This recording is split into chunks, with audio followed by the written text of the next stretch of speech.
इससे पहले कि हम स्टार्ट करें, एक बात हम यहाँ क्लियर कर देते हैं।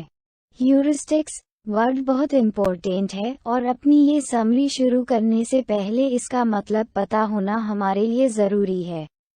हालांकि बोलने में ये थोड़ा सा मुश्किल लगता है, पर इसका मतलब बहुत सिंपल है।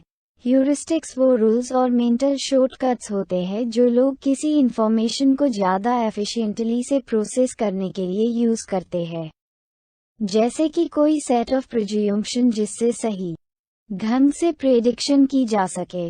इस बुक को पढ़कर जो सबसे इम्पोर्टेंट आइडिया आप ड्रॉ कर पाएंगे वो फैक्ट है कि ह्यूमन ब्रेन दो मोड्स में काम करता है। पहला वाला है फास्ट इंट्यूटिव मगर कभी कभी इरेशनल मोड, यानी जब हमारा ब्रेन बिना सोचे काम करता है, बस रिएक्ट कर देता है। दूसरी तरफ जो दूसरा वाला मोड है वो रेशनल, स्लो, कैलकुलेटिव और प्रूडेंट है। इस बुक का पॉइंट यही है कि हम दोनों मोड्स में से एक मोड की तारीफ करें और दूसरे को प्रेज करें। बल्कि गोल ये है कि दोनों मोड्स के गुड और बैड साइड्स को समझा जाए। चलो पहले रेशनल साइड से शुरू करते हैं। अब हम में से कई लोग ये कह सकते हैं कि रेशनल साइड यानी हमारा सोच विचार के एक्शन लेने वाला ब्रेन का फंक्शन हमेशा इंट्यूटिव साइड यानी रिएक्टिव माइंड से सुपीरियर है। हालांकि हर बार ऐसा नहीं होता। इसके एग्जैक्ट और डिफरेंसेस इस टेक्स्ट के बाद वाले पार्ट में डिटेल से बताए गए हैं। पर अभी के लिए हम ऐसा बोल सकते हैं कि इंट्यूटिव साइड यानी फास्ट माइंड रोज की लाइफ में हमारी एनर्जी सेव करती है, जैसे कुछ ऐसी रूटीन सिचुएशन जहां हमें स्लो और कैलकुलेटिव मोड ऑफ फंक्शनिंग की ज़रूरत नहीं पड़ती। बेशक लाइफ में ऐसे भी मौके होते हैं जब हमें किसी प्रॉब्लम के बारे में तसल्ली से बैठकर सोचना पड़ता है। ऐसी सिचुएशन में हम अपना रेशनल एस्पेक्ट यानी स्लो माइंड जो सोच विचार कर एक्शन लेता है उसे इस्तेमाल करते हैं। फाइनली ये रेशनल यानी स्लो माइंड और इंट्यूटिव यानी फास्ट माइंड ये सब आपस में दुश्मन नहीं है। अक्सर ये सब मिलकर काम करते हैं। अब जैसे कि फास्ट इंट्यूटिव सिस्टम की मदद से रॉ डेटा कलेक्ट और ऑर्गेनाइज किया जा सकता है, मगर उसके बाद हमारे ब्रेन का ज़्यादा केयरफुल और स्लो साइड अपना काम करना शुरू कर देता है। हम इस समरी में ह्यूरिस्टिक्स और बायसेस के ऊपर ज़्यादा फोकस करेंगे। जैसा कि हमने बताया, ह्यूरिस्टिक्स कुछ रूल्स का ग्रुप होता है, यानी एक तरह से हमारे माइंड में हैबिट जिसकी वजह से हम बहुत सी सिचुएशन में बिना कुछ सोचे हुए जल्दी से एक्शन लेते हैं, जैसे कि ब्रश करना, शूज़ पहनना, और इसकी वजह से हमारी एनर्जी कम खर्च होती है। अब ऐसा ज़रूरी नहीं कि हर बार इससे हमें फ़ायदे ही हो। कई बार हम इन ह्यूरिस्टिक्स पर डिपेंड होकर सिली मिस्टेक्स भी कर लेते हैं। ये बुक आपको ऐसी सिचुएशन को समझने में हेल्प करेगी जब हमारे यूजुअल प्रिजम्पशंस काम नहीं करते, यानी फास्ट माइंड गलती कर देता है, और जब हमें और भी स्लो और गहरी प्रोसेसिंग की ज़रूरत होती है। इसमें पहले कॉन्सेप्ट आता है एंकरिंग। एंकरिंग ये एक टाइप का ह्यूरिस्टिक है जो हम तब एम्प्लॉय करते हैं जब हमारे पास एक रेफरेंस पॉइंट होता है।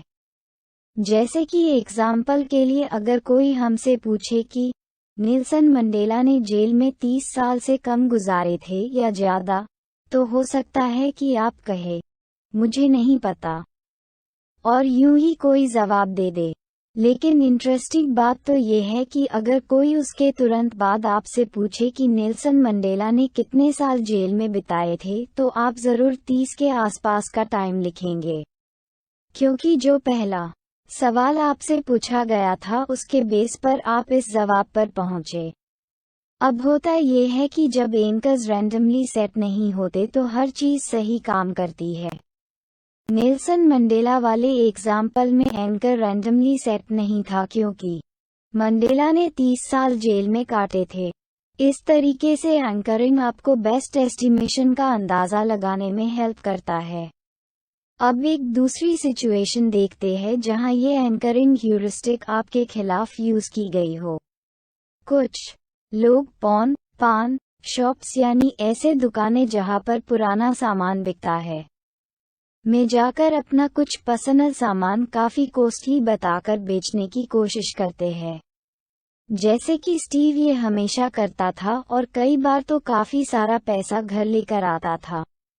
हालांकि इस बार वो एक ऐसी शॉप में गया जिसका ओनर बड़ा ही लालची टाइप का था, चालबाजी में एकदम जीनियस।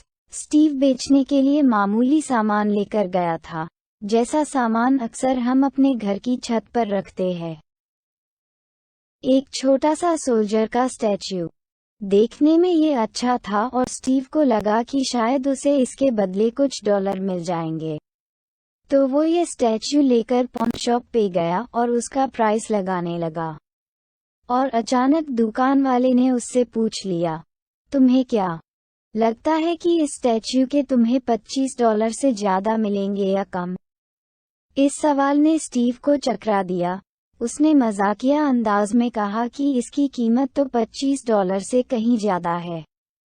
दुकानदार ने उसके जवाब पर ध्यान नहीं दिया और फिर पूछा, तुम्हें इस छोटे से टॉय के कितने पैसे चाहिए?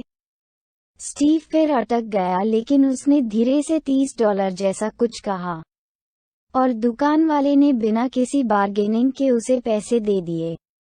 उसकी इस हरकत पे स्टीव को थोड़ा शक हुआ, लेकिन फिर उसने पैसे ले लिए और शॉप से बाहर निकल गया।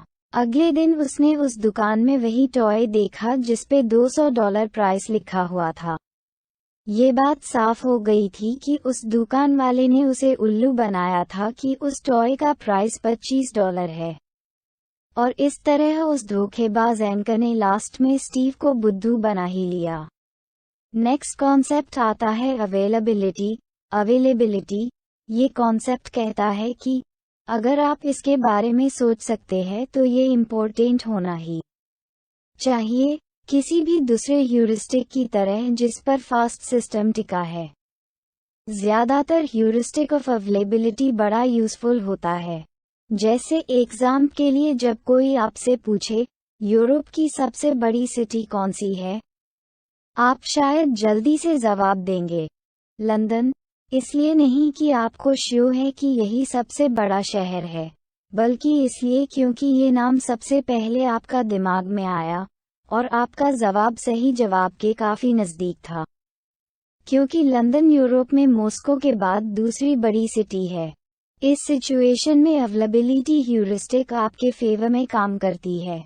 वहीं दूसरी तरफ ऐसे कई एग्जाम्पल मिलेंगे जहां इस ह्यूरिस्टिक ने लोगों को चक्कर में डाल दिया, जिसकी वजह से उनके कंक्लूजन अननेसेसरी और इरेशनल निकले। दुनिया में सबसे ज्यादा शॉकिंग और मीडिया कवर्ड इवेंट्स बड़े बड़े प्लेन क्रैशेस ही है।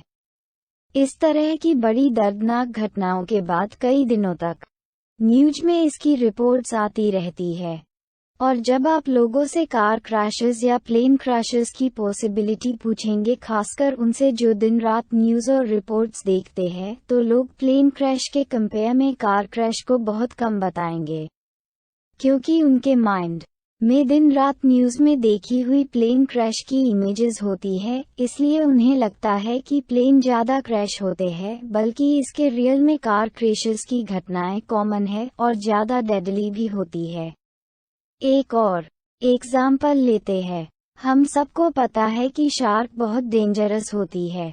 अगर हम स्टीवन स्पीलबर्ग की मूवी शार्क को देखकर शार्क्स के बारे में नेगेटिव इम्पैक्ट को नेग्लेक्ट कर भी दे तो भी लोगों की ह्यूरिस्टिक ऑफ अवेलेबिलिटी का एग्जाम्पल इस बात से दे सकते हैं कि ज्यादातर लोगों को शार्क बाकी एनिमल से ज्यादा डेडली लगती है। हम में बहुत से लोगों की शार्क के अटैक को लेकर गलत थिंकिंग भी हो सकती है, क्योंकि हमने इसे बड़े ड्रामेटिक ग्राफिक्स खतरनाक रूप में देखा है, जिसे कई न्यूज एजेंसीज बड़े फोर्स्ड तरीके से पेश करती है, क्योंकि ऐसी न्यूज ज्यादा लोग देखते हैं, जिसकी वजह से शार्क अटैक की एक खतरनाक पिक्चर हमारे माइंड में बन जाती है। और यही वजह है कि हम शार्क अटैक को ओवर एस्टिमेट करते हैं। हमें लगता है कि शार्क अटैक से ज्यादा लोगों की मौत होती है, लेकिन रियल में प्लेन से गिरकर मरने के चांसेस ज्यादा है। नेक्स्ट टॉपिक आता है sunk cost fallacy. Sunk cost fallacy इसका सिंपल मतलब है एक ऐसी सिचुएशन जहां लोग किसी बेकार के एसेट में बार बार इन्वेस्ट करते रहते हैं, ये जानने के बावजूद कि उनकी पहली इन्वेस्टमेंट इरेशनल थी और हर बार फिर से एक और इन्वेस्टमेंट करना उनकी बेवकूफ़ी है। हालांकि बड़े समझदार लोग भी कई बार ऐसा करते हैं और उन्हें लगता है ऐसे वो खुद को रिग्रेट की फीलिंग से बाहर निकाल रहे हैं, या फिर ये उसे गलती मानने से ही इनकार कर देते हैं। बेशक ऐसा करने से उनकी ईगो बनी रहती है और खुद पे एक झूठा यकीन भी एक ऐसी चीज है जिसे द कॉन्कॉर्ड फैलेसी कहते हैं। ऐसे रियल लाइफ सिचुएशन जो रेवोल्यूशनरी मॉडल ऑफ एयरप्लेन के दौरान हुए थे। कॉन्कॉर्ड जो यूके और फ्रेंच गवर्नमेंट का जॉइंट प्रोजेक्ट था। दोनों गवर्नमेंट ने इस प्रोजेक्ट में अपनी इन्वेस्टिगेटिंग जारी रखी, ये जानते हुए कि इसकी इकोनॉमिक सस्टेनेबिलिटी बिल्कुल नल है और कोई भी इन कॉन्कॉर्ड एयरप्लेन को अनसेफ होने की वजह से यूज नहीं करना चाहेगा। हालांकि इस प्रोजेक्ट की इनिशियल इन्वेस्टमेंट में ही एक काफ़ी बड़ी रकम खर्च हुई थी, फिर भी हाई ऑफिशियल के लिए अपनी गलती को एक्सेप्ट करना इम्पॉसिबल था और ना ही वे इस प्रोजेक्ट को बैन करने को तैयार थे। इसलिए इस प्रोजेक्ट में और इन्वेस्टमेंट करके अपने पैसा डुबाते गए। नेक्स्ट टॉपिक आता है फ्रेमिंग। फ्रेमिंग एक बड़ा ही इंटरेस्टिंग टाइप का ह्यूरिस्टिक और बाइसेस है जिसे मीडिया मैग्नेट्स और न्यूज़ एजेंसीज ने बड़ा यूज करता है।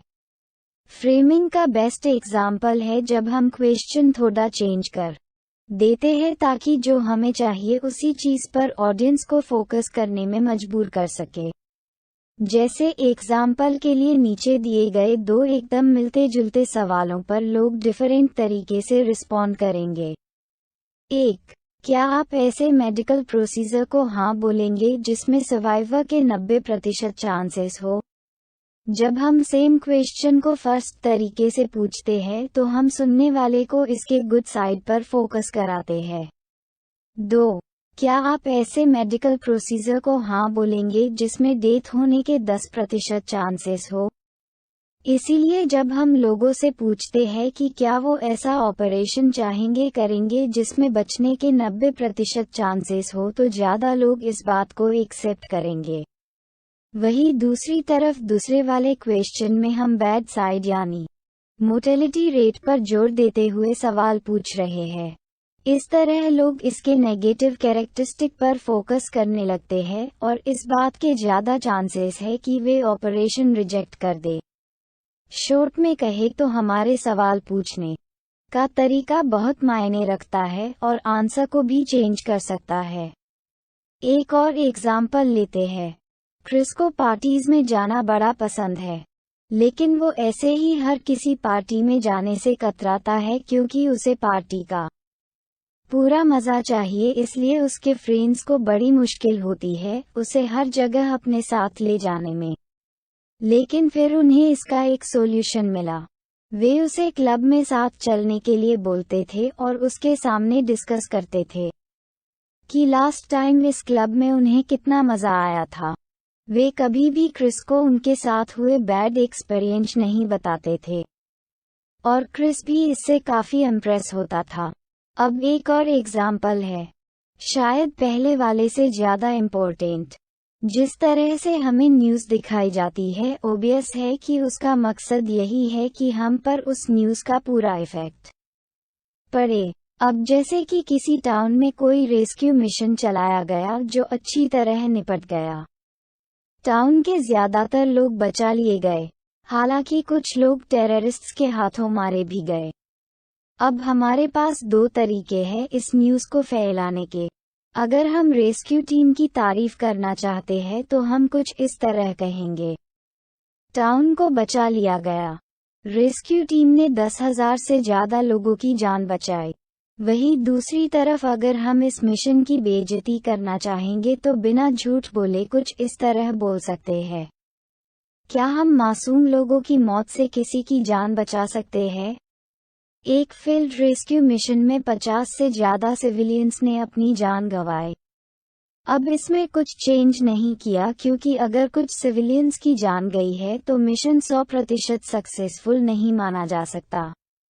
फैक्ट्स के सिलेक्शन और थोड़ा कुछ बड़ा चढ़ाकर बोलने का इसमें इम्पोर्टेंट रोल है। तो नेक्स्ट टाइम जब आप न्यूज़ देखें तो ये बातें माइंड में रखें कि फैक्ट्स को डिफरेंट फॉर्म में लपेट के पेश किया जा सकता है। उन्हें प्लानिंग के साथ चुन चुन कर न्यूज़ एजेंसीज आपके सामने इस तरह रखती है ताकि वो जो मैसेज देना चाहे आप तक पहुंचे। न्यूज़ और मार्केटिंग एजेंसीज बड़ी चालाकी से मोरल और जुडिशरी नॉर्म्स को ताक पर रखते हुए अपना काम करती है। एक तरफ तो वो कह सकते हैं कि हम सच बताते हैं, मगर दूसरी तरफ वो वही फैक्ट्स जनता को दिखाते हैं जो वो दिखाना चाहते हैं ताकि लोगों पर उनके मैसेज का मैक्सिमम इफेक्ट पड़े। नेक्स्ट टॉपिक आता है optimism and loss of aversion, over confidence. हम पहले ही संक कोस्ट फालेसी के बारे में एक्सप्लेन कर चुके हैं, जो कि अनरीजनेबल ऑप्टिमिज्म, अनरीजनेबल ऑप्टिमिज्म और लॉस ऑफ एवर्जन से क्लोजली लिंक्ड है।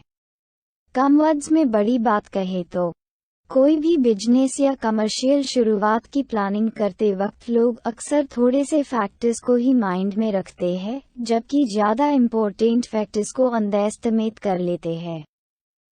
जैसा कि हमने ये पहले बताया है कि संक कोस्ट फालेसी और ओवर कॉन्फिडेंस दोनों बहुत क्लोज फेनामोना है।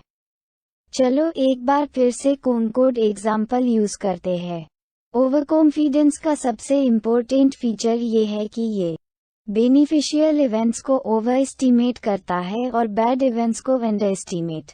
ये पॉसिबल है कि संक कोस्ट फालेसी मिस्टेक से पहले कॉनकॉर्ड के डिजाइनर्स ने यही मिस्टेक की होगी। एग्जाम्पल के लिए ये बहुत हद तक पॉसिबल है कि कॉनकॉर्ड के डिजाइनर्स एक नए प्लेन के बनने की पॉसिबिलिटी से कुछ ज़्यादा ही खुश हो गए होंगे। ये एक्सेप्शनली फास्ट था। ये आपको कुछ ही घंटों में दुनिया के किसी भी कोने में पहुंचा सकता था। ये लग्जूरियस था। ये साउंड की डबल स्पीड पर चल सकता था, वगैरह वगैरह। वही दूसरी तरफ इसमें बैड इवेंट्स की पॉसिबिलिटीज को अंडरएस्टिमेट किया गया था, जैसे कि safety issues. Amount of demand को पूरी तरह नेग्लेक्ट किया गया था, जो इसके फेल होने का बहुत बड़ा रीजन थी। और इसके बावजूद अपनी ओवर कॉन्फिडेंस की गलती एक्सेप्ट करने के बजाय उन्होंने एक और बड़ी मिस्टेक की इस ऑलरेडी फेल्ड प्रोजेक्ट में फिर से इन्वेस्ट करके। इफेक्टिव फोरकास्टिंग एक कॉम्प्लेक्स फिनोमेनन है। सिंपल तरीके से कहे तो ये तब होता है जब हम फीलिंग के बेस पे फ्यूचर के बारे में प्रेडिक्ट करते हैं। हालांकि ये प्रेडिक्शन करते वक्त हम कई तरह की मिस्टेक करते हैं और इस अब हम इनमें कुछ मिस्टेक मेंशन करेंगे। पहली मिस्टेक है इम्पैक्ट बायस। वेकेशन की प्लानिंग करते टाइम इसका बेस्ट एग्जाम्पल देखा जा सकता है। काम से ब्रेक लेकर एक वेल डिजर्व्ड वेकेशन पे जाने की खुशी ही कुछ और होती है। एक तो हमारे माइंड में एक बढ़िया वेकेशन की इमेज होती है और दूसरा ये भी कि हमें इस बात की खुशी होती है कि चलो इस बहाने कुछ टाइम तो काम से ब्रेक मिलेगा। हम उस खुशी को ओवर एस्टीमेट करने लगते हैं जो हमें मिलने वाली है। यही हमारे डिसअपॉइंटमेंट और एक्सपेक्टेशन पूरी न होने की सबसे बड़ी वजह है। ये सो कॉल्ड पेरिस सिंड्रोम या पारी शोकोगुन, जो जापानीज टूरिस्ट्स में बहुत प्रोमिनिएंट है, जो खासतौर पे देखा जा सकता है। उन्हें फ्रांस में अपनी वेकेशन से इतनी ज़्यादा एक्सपेक्टेशन होती है कि कई बार इन एक्सपेक्टेशन का पूरा होना इम्पॉसिबल होता है, जिसकी चलते कुछ Japanese tourists depression, dizziness, tachycardia, sweating या वॉमिटिंग तक फील करने लगते हैं। बेशक वे लोग बड़े हार्ड वर्किंग होते हैं, कई घंटों तक काम करते रहते हैं, ये सोचकर कि काम से ब्रेक लेकर वे एक परफेक्ट वेकेशन पर जाएंगे जो वे डिजर्व करते हैं। लेकिन अपने सिटी ऑफ लाइट में परफेक्ट वेकेशन का सपना लेकर जब वे जाते हैं तो उन्हें मिलती है डर्टी स्ट्रीट्स, लोगों की लंबी लाइंस, कभी कभी बैड वेदर, महंगी चीज़ें वगैरह, जिसकी वजह से उनका परफेक्ट वेकेशन की खुशी डिप्रेशन में बदल जाती है। दूसरी मिस्टेक है इम्यून नेग्लेक्ट। ये इम्पैक्ट बायस की दूसरी साइड है। इसे साइकोलॉजिकल इम्यून सिस्टम का सबसे इम्पोर्टेंट फंक्शन माना जा सकता है। टर्म नेग्लेक्ट को इसलिए यूज किया गया है क्योंकि अक्सर लोग अपने इम्यून सिस्टम की इस टेंडेंसी से बेखबर होते हैं कि ये फ्यूचर इमोशनल रिस्पॉन्सेस को बड़ा कर सकती है। ये देखा गया है कि जो किसी इवेंट के सिर्फ बैड एस्पेक्ट को बड़ा करके सोचते हैं, उनमें स्ट्रेस रिस्पॉन्स कम होता है जब उन्हें रियल में ऐसे इवेंट फेस करने पड़ते हैं। ऐसा देखा गया है कि किसी बैड इवेंट के बारे में सिर्फ बात करने से ही बॉडी अलर्ट हो जाती है, जिसका रिजल्ट ये होता है कि जब ये इवेंट सच में होते हैं तो लोग पहले से ही अच्छी तरह प्रीपेयर्ड होते हैं। इसलिए जो जजमेंट एक्चुअली रोंग होता है हमारे साइकोलॉजिकल इम्यून सिस्टम को अलर्ट कर देता है और कई बार हमें बहुत सारी प्रॉब्लम से भी बचा लेता है। हम अब एक ऐसी सिचुएशन के बारे में बात करेंगे जो अक्सर होती है ताकि ये कॉम्प्लेक्स प्रोसेस इजीली समझ आए। हम सब जानते हैं कि अक्सर कुछ लोग डेंटिस्ट के पास जाने से डरते हैं। यहाँ तक कि डेंटिस्ट के क्लिनिक की स्मेल ही इन लोगों में डर पैदा कर देती है। उनके लिए डेंटिस्ट के पास जाना मौत से भी भयानक है। वे बुरे से बुरे सिचुएशन की इमेजिनेशन करते रहते हैं। क्या होगा अगर कुछ गलत हो गया तो? अगर मुझे कोई इन्फेक्शन हो गया तो? अगर डेंटिस्ट से कोई गलती हो जाए तो? उनकी ये अगर मगर की लिस्ट बहुत लंबी होती है। लेकिन अगर ये लोग हिम्मत जुटाकर डेंटिस्ट के पास अपनी प्रॉब्लम लेकर जाते हैं तो डेंटल प्रोसीजर के दौरान उन्हें फील होता है कि वे तो बेकार में ही इतना डर रहे थे, एक छोटी सी चीज पर ओवररिएक्ट कर रहे थे। वो इसलिए क्योंकि उनकी एक्सपेक्टेशन के हिसाब से उनके साथ कुछ बुरा ही होना था। ये वो मानकर चल रहे थे। उनके साइकोलॉजिकल इम्यून सिस्टम ने उनकी बॉडी को किसी भी स्ट्रेसफुल इवेंट के लिए पहले की प्रिपेयर कर दिया था। फोकलिज्म एक और तरीका है जिसमें लोग फ्यूचर इवेंट प्रेडिक्ट करते वक्त मिस्टेक करते हैं। फोकलिज्म तब होता है जब कोई इंसान किसी इवेंट की स्पेसिफिक डिटेल पर इतना ज़्यादा फोकस करता है कि ये डिटेल्स बाकी एस्पेक्ट के मुकाबले सबसे ज़्यादा प्रोमिनेंट बन जाती है। ये ऐसी सिचुएशन में देखा जा सकता है जब लोग कंफ्यूज होते हैं कि कहाँ मूव किया जाए, कैलिफोर्निया या मिडवेस्ट। बहुत से लोग सिर्फ वेदर डिफरेंस पर ही फोकस करते हैं और एक बस इसी फैक्टर पर स्टिक रहते हैं क्योंकि ये स्पेसिफिक डिटेल उनके फोकस का सेंटर है और बाकी ज़रूरी काम की बातें नेग्लेक्ट कर दी जाती है, जैसे कि चीज़ों की प्राइस या फिर क्वालिटी ऑफ लाइफ। कंक्लूजन, यहाँ आपके पास है अब kahneman की book thinking fast and slow के मोस्ट इम्पोर्टेंट आइडियाज, जो इस बुक का एक्सट्रैक्ट है और एग्जाम्पल के साथ पेश किया गया है। इस समरी से आप कुछ इम्पोर्टेंट बातें सीख सकते हैं। 1. थिंकिंग एक यूनिफाइड प्रोसेस नहीं है। एटलीस्ट 2 डिफरेंट टाइप की थिंकिंग होती है, फास्ट थिंकिंग और स्लो थिंकिंग, और दोनों के एस्पेक्ट में एक दूसरे से बिल्कुल डिफरेंट है। 2. स्लो टाइप की थिंकिंग हाईली रेशनल और कैलकुलेटिव होती है, जिसमें हम ज़्यादा टाइम लगाते हैं चीज़ों को एवैल्यूएट करने के लिए। ये सारी पॉसिबिलिटी को कंसिडर करती है और अक्सर ये इमोशंस से इन्फ्लुएंस नहीं होती। ये वाली थिंकिंग हम तब एम्प्लॉय करते हैं जब हमें मैथमेटिक्स की कोई कॉम्प्लेक्स प्रॉब्लम सॉल्व करनी होती है या फिर अपने फ्यूचर के लाइफ प्लान्स बनाने होते हैं। 3. फास्ट थिंकिंग बहुत सी सिचुएशन में अच्छी होती है क्योंकि ये प्रिज्यूम्पशन के हिसाब से एक्ट करती है, जो एक तरह से थोड़ा रियल इवेंट्स पर बेस्ड होते हैं। ये बायसेस हमेशा सही हो ये ज़रूरी नहीं, मगर ज़्यादातर हालात में ये काम करते हैं, इसलिए ये यूज़फुल भी है।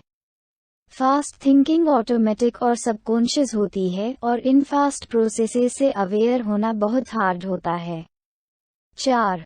स्लो और फास्ट थिंकिंग एक दूसरे के अपोजिट नहीं है। ये दोनों अक्सर साथ में एक्ट करती है। 5.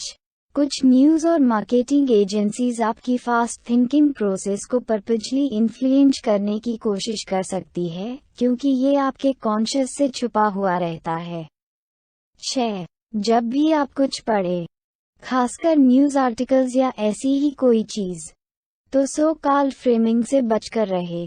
कंटेंट से ज़्यादा इम्पोर्टेंट है उनके क्वेश्चन का तरीका। तो दोस्तों, आपको thinking fast and slow book summary इन हिंदी कैसी लगी, नीचे कमेंट करके जरूर बताएं। और इस बुक समरी को अपने दोस्तों के शेयर करें। धन्यवाद। यदि आप हमारी मेहनत की सराहना करते हैं तो कृपया इस पोस्ट को लाइक और शेयर करें और हमारे चैनल को सब्सक्राइब करें। आपका बहुमूल्य समय देने के लिए दिल से धन्यवाद। Wish you all the very best.